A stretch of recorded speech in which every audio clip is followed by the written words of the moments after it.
When I say I'm open to a consensual candidate, if perchance we have to choose a candidate from the PNC, I have no problem with us having a consensual candidate. For instance, somebody like Carl Greenidge, if we think he is good to run and win, we have no problem with him as a consensual candidate.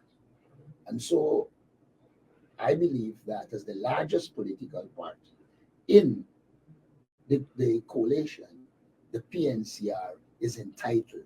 Which political party will have more than 90% of the support of the opposition, would give its power, for the want of a better word, to 5 or 10%?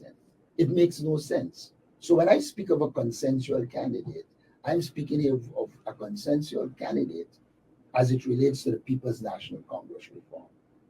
I don't see us as a political party given to a party that has not ever in this country gotten 15% of the votes, the presidential candidate. What are we saying to our supporters? That we are supporting you for you to bring somebody else and give them leadership? We have worked and mobilized, and the hard work we would have done will have to be done to the benefit of the PNC. First of all, intellectually, the PNC has people with capabilities, including myself. Some people attempt to portray the PNC as if it has no intellectual capacity. I can say this to you.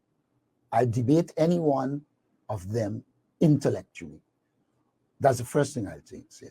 The second thing I'll say about it is this. There are some false views of what who a presidential candidate should be. You know, I remember when we were having the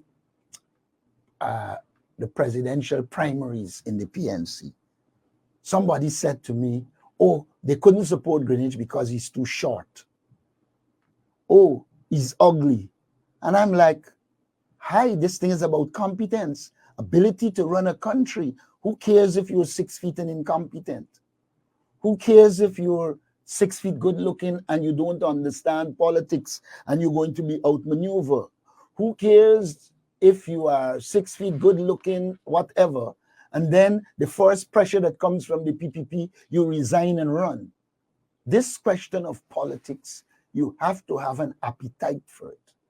And therefore, all of those talk to me, we will have to set out clear criteria on what constitutes a presidential candidate.